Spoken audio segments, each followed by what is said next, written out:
Cela fait maintenant 8 ans qu'Adva Bitton a dû dire adieu à sa fille Adèle. C'est aujourd'hui devant chez elle, dans l'implantation de Yakir, qu'est garée la maison d'Adèle. Un camion flambant neuf nommé en mémoire de sa plus jeune fille. Il y a 2 ans, nous avons décidé de lancer un projet de centre de soins mobile. Le but est d'aider le plus de familles possible. Il y a des gens qui ont perdu des proches à cause d'accidents, de maladies, de noyades. Tous ceux-là ne perçoivent pas les aides que nous, les familles de victimes du terrorisme, percevons. L'idée, c'est de venir jusqu'à ces familles, de les faire entrer dans notre camion, leur offrir un soutien émotionnel, une rencontre avec des psychologues, qu'ils se sentent entourés et aimés. Je voulais quelque chose qui renvoie un message de vie, de joie, tout ce en quoi je crois. Je ne voulais pas qu'il y ait des autocollants tristes qui déchirent le cœur. Il fallait quelque chose de joyeux, qui donne de la force. Quelque chose qui ressemble vraiment à Adèle.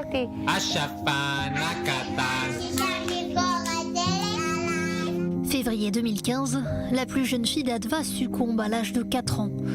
2 ans après une violente attaque de jet de pierre qui cible la voiture de la famille sur la route numéro 5, près de l'implantation d'Ariel en Samarie. Je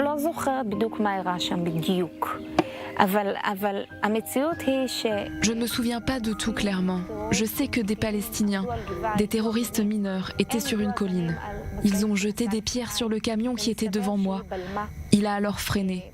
Quand des pierres ont heurté ma voiture, ce dont je me souviens, c'est que j'étais sous le camion. J'ai vu Adèle sur le siège d'à côté, couverte de sang, mais je ne pouvais rien faire. C'est la plus grande douleur qui soit. Après avoir été blessée, Adèle est restée 2 ans et demi dans un état de semi-coma. Elle bougeait parfois, mais c'était très irrégulier. On ne pouvait pas vraiment communiquer avec elle. C'est comme si elle n'était pas vraiment là. Elle est restée 6 mois à la maison. Mais malheureusement, suite à une infection pulmonaire, elle nous a quittés. Ça n'a pas duré, hélas. Quand je repasse près de l'endroit de l'attaque, je remercie Dieu pour le miracle d'être en vie. Je n'ai pas peur de conduire là-bas, mais ça me rappelle des souvenirs. Ce n'est pas facile. Ça ramène la douleur, le traumatisme et des pensées telles que « Pourquoi ? Pourquoi m'ont-ils choisi ? Pourquoi cela devait m'arriver à moi ?» Je repense à son obstination. Elle était têtue. Quand quelque chose était important pour elle, elle ne laissait personne faire ce qu'elle voulait faire toute seule. Elle avait beaucoup de confiance en elle, beaucoup de choses à dire au monde. C'était une petite fille très joyeuse, très souriante.